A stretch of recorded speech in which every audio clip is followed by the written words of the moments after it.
Hello, everyone. My name is Alan. Today, my partners and I will talk about econ topic. It all derives from Econ 101.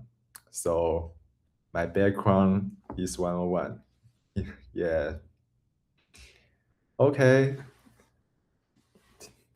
Today, I want to introduce to you Trumponomics. It is a popular topic in this year.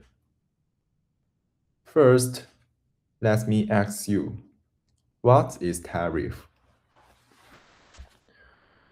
A tariff serves three main functions: protect domestic industry, increase government revenue, and as an international weapon, just like a knife that can function both as a shield or a sword.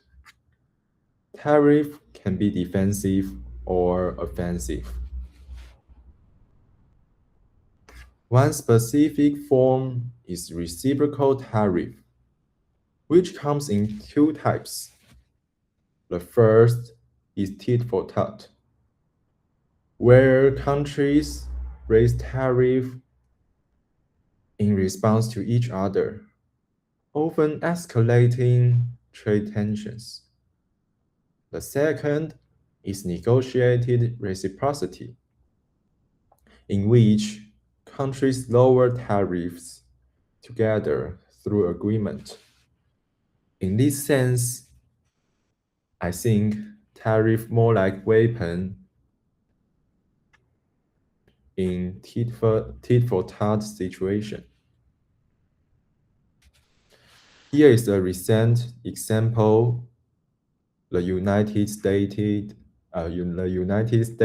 listed Taiwan among the so-called the Dirty 15 and imposed 32% reciprocal tariff, highlighting how tariff can be used as pressure in trade relations.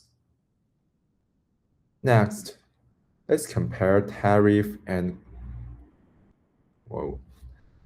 Next, let's compare tariff and quotas. Tariff increase government profit, while quotas government profit is equals to 0. Both policy decrease input amount and increase price. They are intended for protecting producer. The property of quotas is unclear and often leads to black market, while the property of tariff is more fair and is more clear. Why? Because governments only impose tariff on products.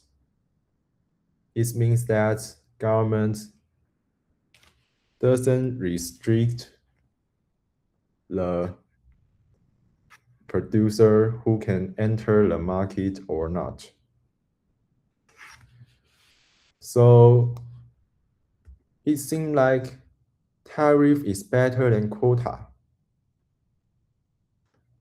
The question is, when do governments need to use quota?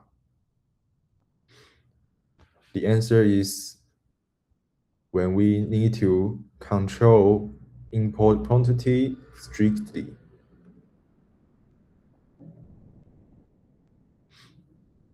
To protect agricultural product, because domestic farmers need strict protection and one country must to have a agricultural industry. If agricultural supplier in domestic exceed the market, it may be cause a very harmful outcome.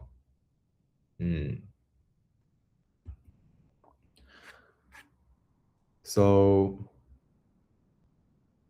in terms of effects on market efficiency, what's the difference between these two policies? For tariff, it causes efficiency loss, but this loss is predictable and smaller, and the whole market is more flexible and responsive in comparison between quotas. For quotas, it often causes larger efficiency loss, and there is no government revenue. Quota also encourages market power and collusion. Why?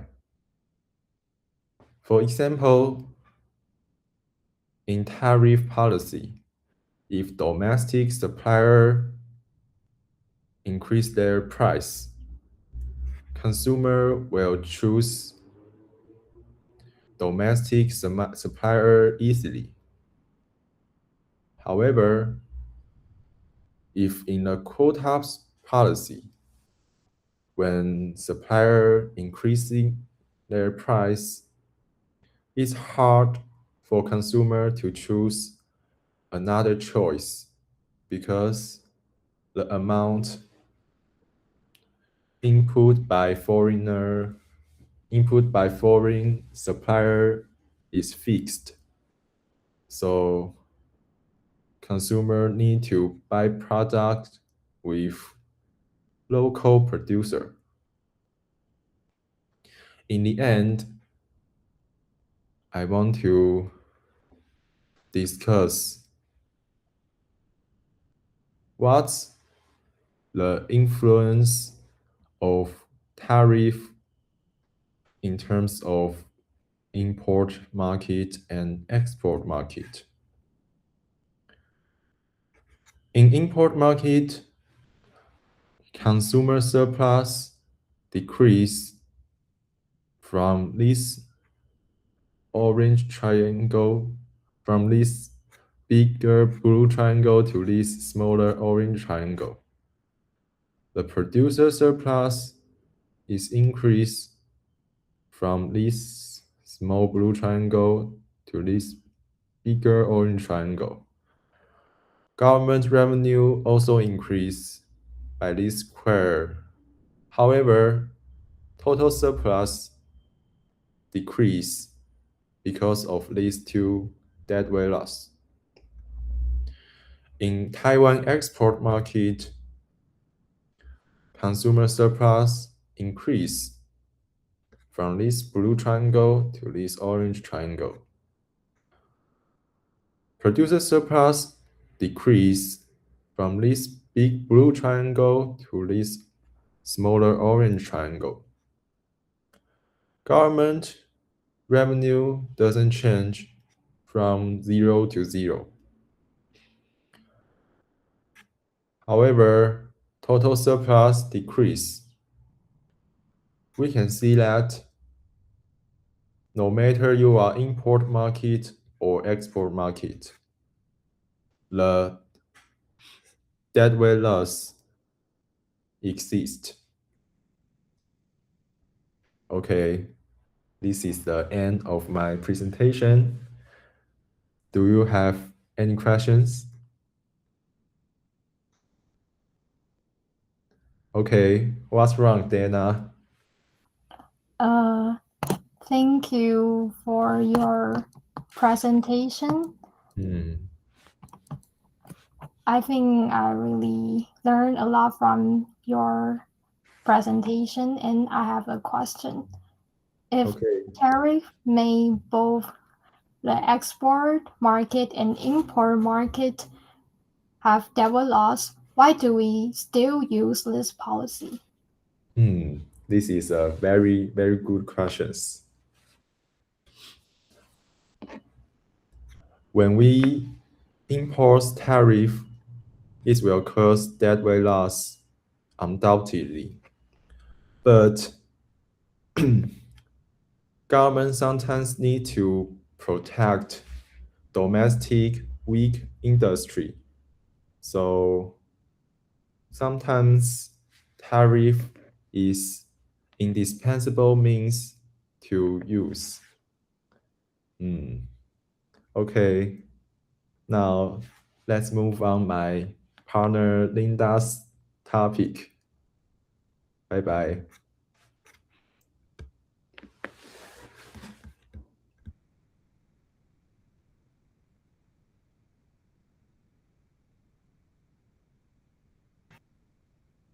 Hi, my name is Linda, and I'm a freshman from MIS. Today, I'm going to talk about the monopoly of TSMC. So here is an overview of my presentation. I will be covering TSMC's pricing, quantity determination, cost structure, profit visualization, following by factory expand decision, and oligopoly. First, let's talk about pricing and quantity determination. As you can see here on the right is a graph I drew explaining the monopoly condition of the firm. First of all, to get the quantity, we have to find where the MC equal to MR in the graphic, which is the red point. And then we can get the price at which Q meets the demand curve. After that, we can get the profit area, which is P minus ATC times Q. Now, let's move on to the welfare loss comparison between a perfectly competitive condition and a monopoly one. As the graphic shows, a perfectly competitive market would not have any welfare loss as the firm produces the quantity at the socially efficient point. However, a monopoly one, because the quantity is less than the socially efficient point, there will be a dead weight loss triangle as shown in the graphic here. Now, back to the chip demand surge. An increased demand from its customers, NVIDIA or OpenAI, will cause the demand curve to shift right. And the effect would be price rises with output quantity rises as well. Let's move on to the cost structure. TSMC's fixed cost is reportedly consisted of new factories building, EUV machines, and clean room and infrastructure costs, as its variable cost is made up by electricity, wafers, chemicals, labor, and maintenance of its equipment. What's more, there are some reinforcements on the monopoly.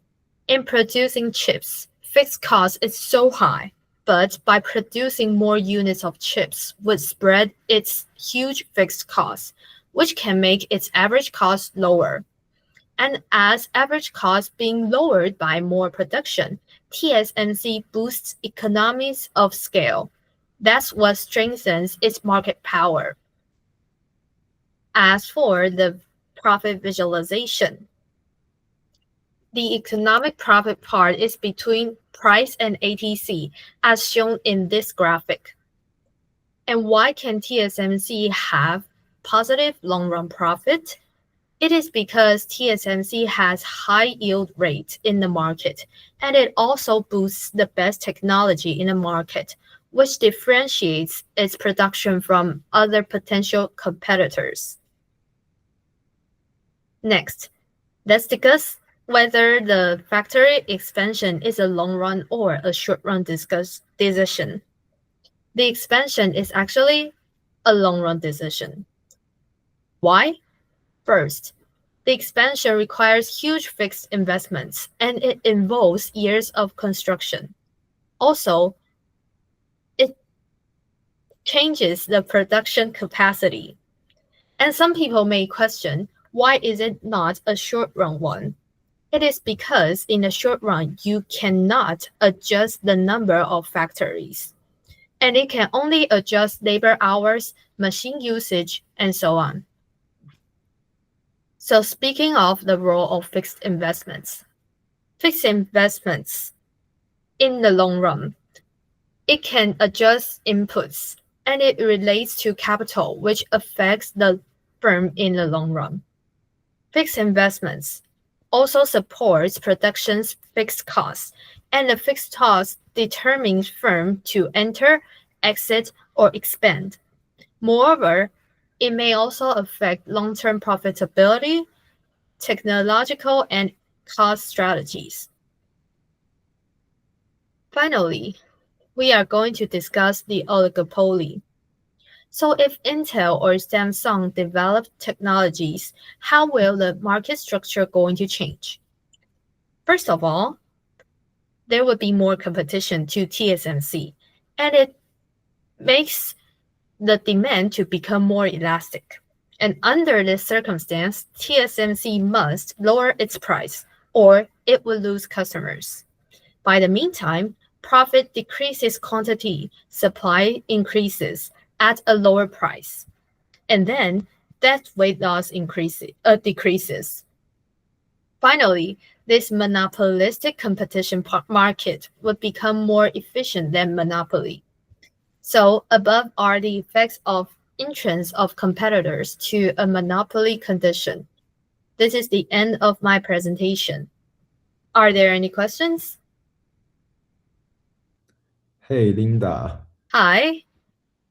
I have a big question. Go on.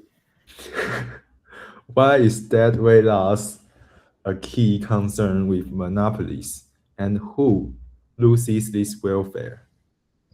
Thank you for you asking. I think this is a good question, and I'm going to explain this to you.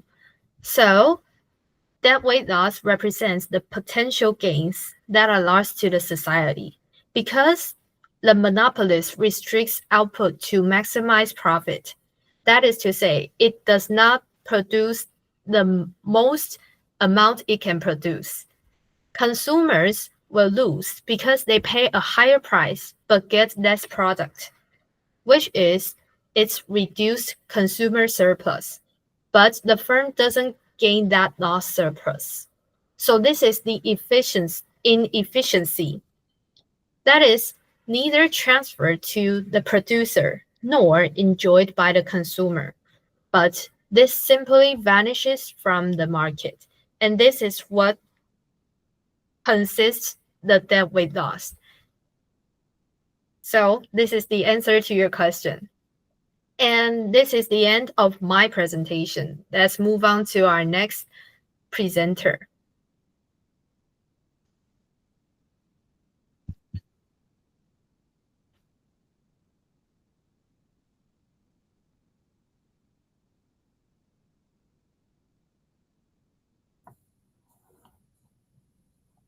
Hi everyone, I'm Dana, and today I'm in charge of the topic 3, air pollution and negative externalities. My case study is the Formosa Plastics 6 naphtha cracker complex. It is located in Mailiao, Yunlin. In Chinese, people usually call it 台塑麦寮六轻工厂 or simply 六轻. In the rest of my presentation, I will just refer to it as the thick naphtha cracker.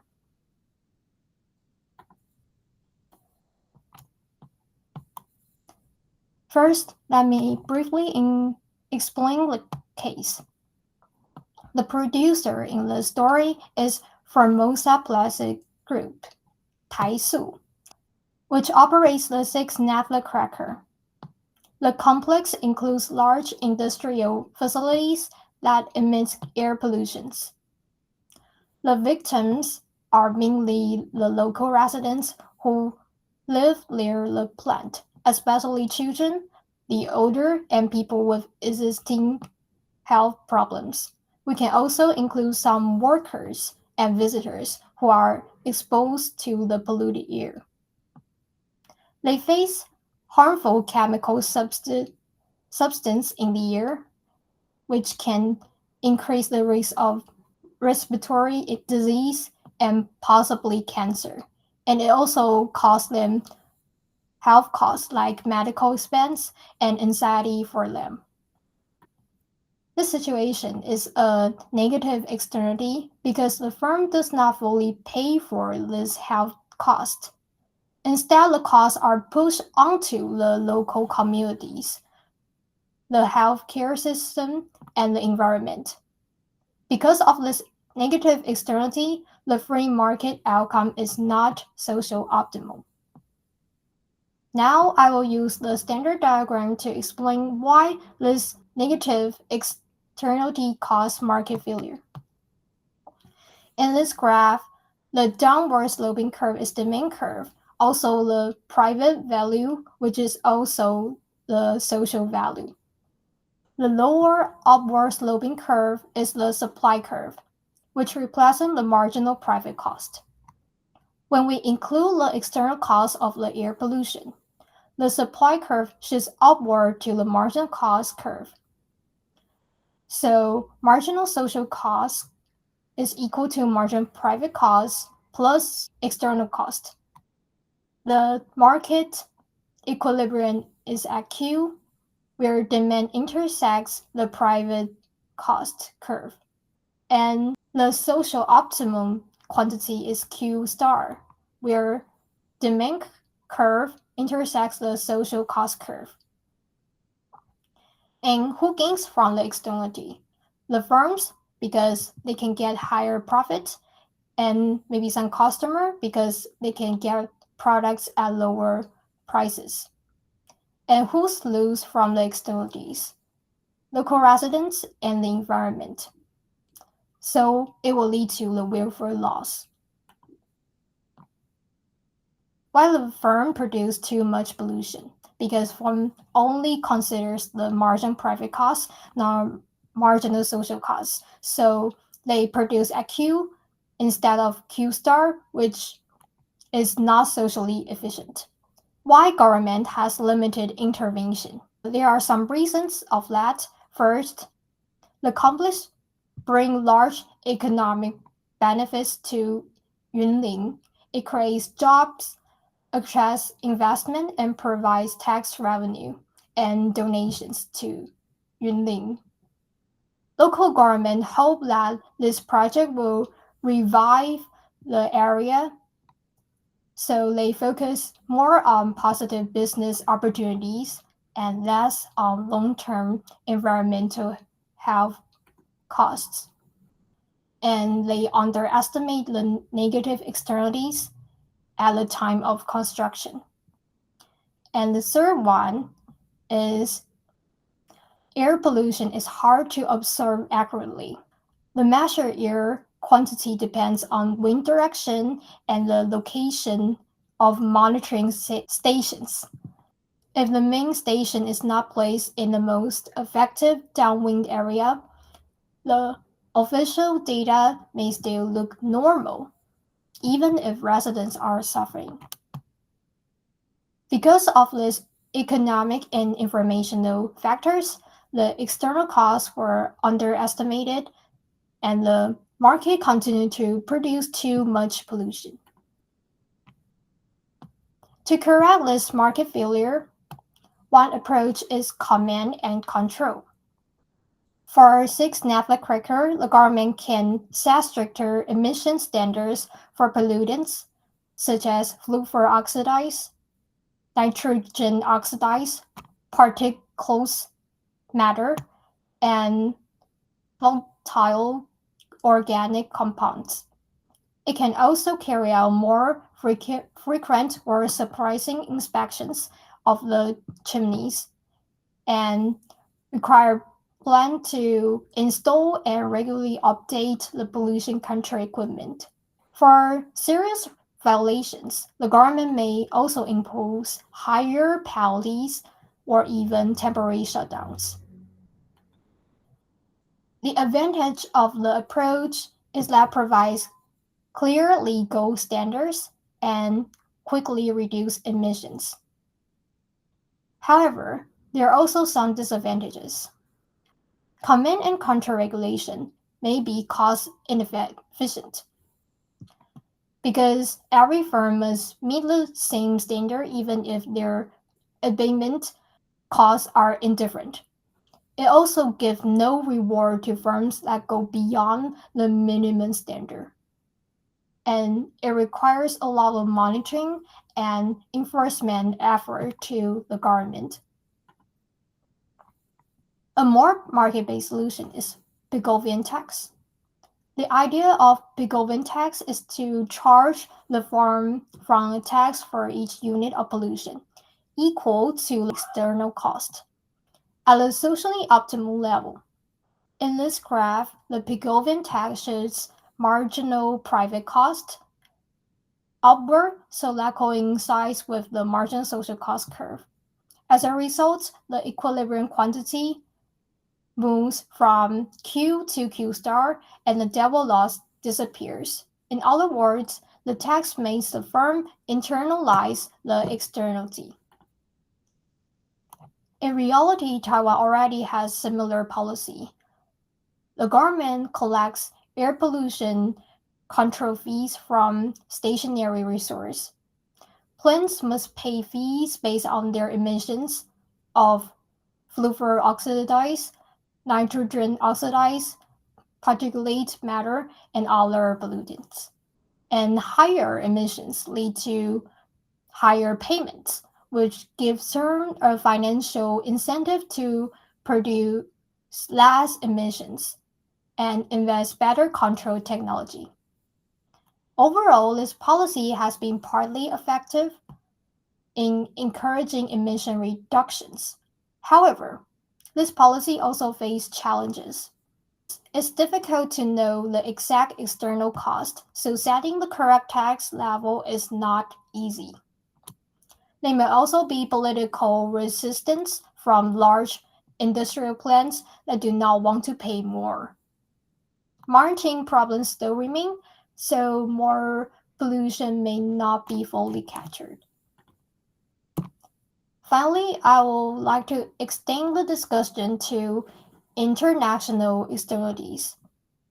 Air pollutants and greenhouse gas can travel across borders. If emissions from the 6 naphtha cracker contributes to regional air pollution or global climate change, the externality is no longer only local, it becomes international. In this case, international cooperation is needed.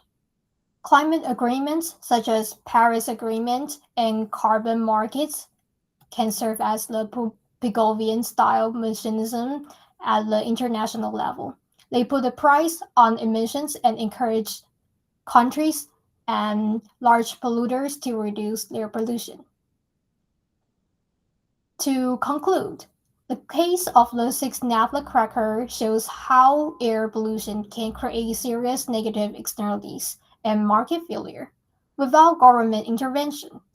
The market produced too much pollution and caused double loss, though the combination of command and control regulations, Pigovian tax, and international cooperation, we can move closer to socially optimal level of pollution and better protect both local communities and the global environment.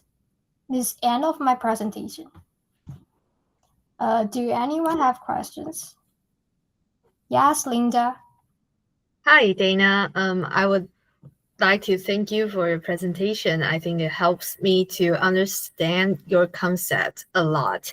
However, I would like to ask, why did you choose the 6 naphtha cracker complex for this topic, please? Yes, your question is very good. I chose this topic because it's one of the largest petromechanical complex in Taiwan and has been at the center of many debates about air pollution and health risks. It clearly shows how one firm's emissions can affect local residents, agriculture, and ecosystem. So it's a very good example of negative externality. That's my reason to choose this topic. Thank you. You're welcome. Okay, so this is the end of our presentation for all. Thank you for your listening.